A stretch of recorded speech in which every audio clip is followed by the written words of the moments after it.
నమస్తే, welcome to Suman TV. నేను మీ యామ్ని.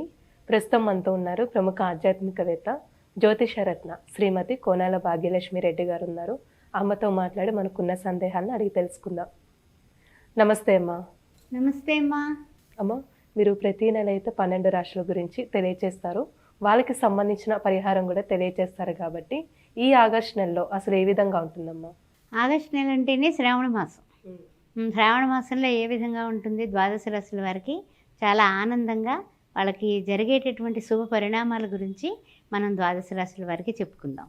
మాస ఫలాలు కార్యక్రమానికి స్వాగతం, సుస్వాగతం. అయితే ద్వాదశ రాశుల వారికి ఏ విధంగా ఉంది? గ్రహాల యొక్క స్థితిగతుల్లో మార్పులు చేర్పులు తెలుసుకుందాం. మరి చూసినట్లయితే మనకి 5వ తారీఖున బుధుడు వక్రగతిన వెళ్తున్నాడు. ఆ తర్వాత మనకి చూసినట్లయితే రవి సంక్రమణం సింహరాశిలోకి 16వ తారీఖున జరుగుతుంది యథావిధిగా. తర్వాత శుక్రుడు చూస్తేనేమో 24న కన్యారాశిలోకి, కుజుడు చూస్తే 27వ తారీఖున మిథునంలోకి కూడా ప్రయాణం చేయబోతున్నారు.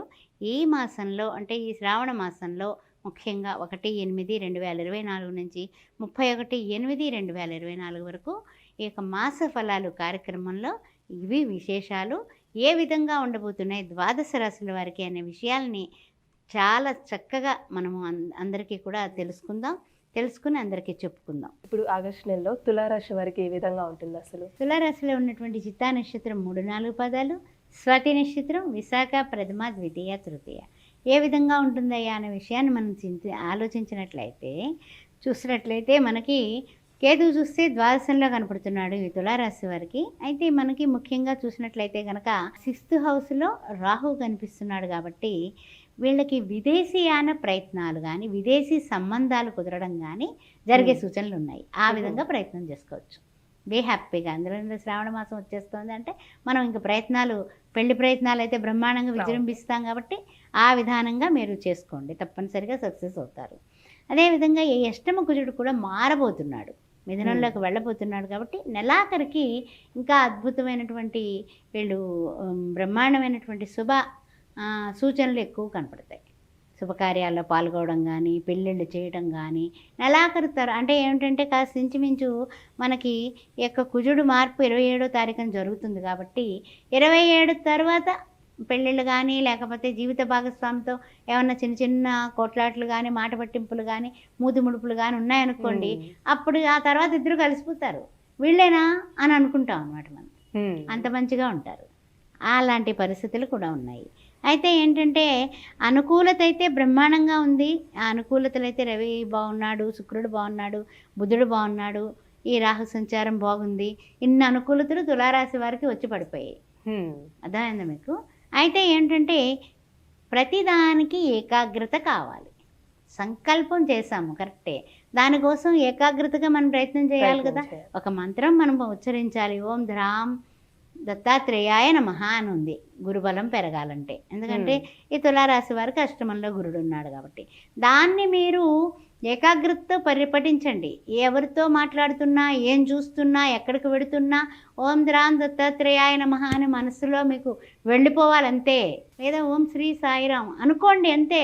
మీరు అనుకుంటూ ఎప్పుడు అంటే నాలుక మీద నర్తన చేయాలి నామం, అప్పుడు మీరు సక్సెస్ అయిపోతారు. తులారాశి వారికి మరీ మరీ చెప్తున్నాను నేను. అందువల్ల ఇందులో డాక్టర్లు ఉంటారు, న్యాయవాదులు ఉంటారు, జడ్జిలు ఉంటారు, ఎంతమంది ఉంటారు. కానీ మీరు చేసే వృత్తిని అంకిత భావంతో మీరు చేస్తున్నప్పటికీ కూడా కొన్ని ఎదురు దెబ్బలు ఉంటాయి. అలాంటప్పుడు ఎప్పుడైతే మీరు మీ యొక్క నాలుక మీద నామాన్ని నర్తన చేయిస్తున్నారో మీ ముఖం చూసి ఎదుటివాడు అబద్ధం కూడా చెప్పలేడు. అంతటి మీరు పవర్ని మంత్రోపాసన అంటే ఏం లేదు, చిన్న మంత్రం బ్రహ్మాండమైనటువంటి అద్భుతమైనటువంటి పరిణామాలు కలిగిస్తుంది. తులారాశి వారు ఈ విధంగా సాధన చేయండి, అంతేకాని కంగారు పడకండి. విద్యార్థులకమ్మా అంటే విదేశీయానం ఉందంటారా? గ్యారంటీగా ఉంది. విదేశీయాన ప్రయత్నాలు చేయండి, డబ్బు ఖర్చు అయినా ఫలితం వస్తుంది. ఏమా ఆరోగ్య విషయం చూసుకున్నట్లయితే సాధారణంగా ఉంటుంది, నేను టెన్షన్స్ ఏం తీసుకోక్కర్లేదు. ఆ తర్వాత ఏంటంటే మీ సంతానం, తులారాశి వారిలో ఉన్నటువంటి వారి సంతానం నుంచి శుభవార్తలు వింటారు. అది వివాహం అయి ఉండొచ్చు, ఉద్యోగం అయి ఉండొచ్చు, పదోన్నతి అయి ఉండొచ్చు, పెద్ద పెద్ద ఉద్యోగాల్లోకి వీళ్ళు ప్రమోషన్లు కొట్టచ్చు. అలాంటి శుభవార్తలు తులారాశి వారు గ్యారంటీగా ఆగస్టు నెలలో. ఆగస్టు నెలలో కనపడుతుంది. అదేవిధంగా ఆర్థికంగా కూడా మంచి లాభాలు గడిస్తారు. వ్యాపారస్తులారా ఆర్థికంగా చాలా బాగుంది తులారాశి వారికి.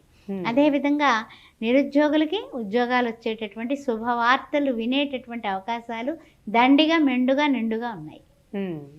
తర్వాత ఏంటంటే కనుక ఫ్రెండ్స్, ఇది బాగా నేను చెప్తున్నాను వినండి. స్నేహితుల విషయంలో విద్యార్థులారా చాలా జాగ్రత్త. ఎందువల్ల అంటే కనుక మీరు జాగ్రత్తగా ఉండకపోతే తాడి చెట్టు కింద కూర్చొని మేము పాలు తాగుతున్నామంటే నమ్మే నైజం ఎవరికీ లేదు. ఆ విధంగా దుష్టు స్నేహాలు కానీ చెడు అలవాట్లు ఉన్న వాళ్ళతో కానీ దరి చేరనివ్వకండి. మీ గోల్, మీ ఏఎం దృష్టిలో పెట్టుకొని మీరు ముందుకు పెడితే సక్సెస్ 100% అవుతారు.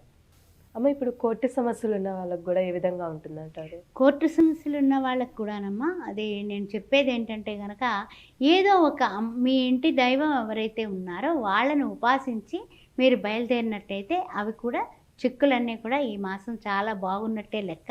చిక్కులన్నీ కూడా చెదిరిపోతాయి, విడిపోతాయి అన్నమాట. అలా చూడండి, పాసింగ్ క్లౌడ్స్ వస్తాయి వెళ్ళిపోతాయి. ఆ మబ్బులు ఉన్నంతసేపు చందమామ కనపడదు, సూర్య భగవానుడు కనపడ్డు. అవన్నీ వెళ్ళిపోగానే ఏంటి ఇందాక మనం చూసిన ఆకాశమేనా అంటాం అనమాట. అలాగే వీళ్ళకి ఈ కోర్టు వ్యవహారాల్లో చిక్కుకున్న వాళ్ళు పూర్తిగా బయటకు వస్తారు. వీళ్ళకి సంబంధించిన పరిహారం అంటే ఏంటమ్మా అసలు? చెప్పాలంటే కనుక ఈ తులారాశి వారికి చూసినట్లయితే కనుక మనము కొన్ని విషయాల్లో అంటే స్పీడ్గా కొన్ని మాట్లాడటం కానీ, లేకపోతే ఏ విషయంలో అయినా సరే కోపం తెచ్చుకోవడం కానీ, కుజుడు మారే వరకు అంటే 27వ తారీఖు వరకు ఉంటుంది కాబట్టి మీరు సుబ్రహ్మణ్యేశ్వర స్వామిని ఎక్కువ ఆరాధించండి.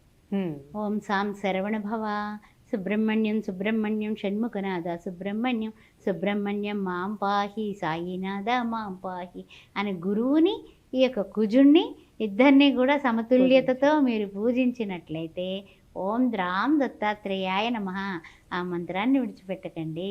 అద్భుతంగా మీరు శుభకార్యాలు, ఆ తర్వాత ప్రమోషన్స్, ఎవ్రీథింగ్ అన్నిటిలోనే ముందుకు వెళ్ళిపోతారు. మంచి పరిహారం తెలియజేస్తారమ్మా, ధన్యవాదాలు. ఓం శ్రీమాత్రే నమః.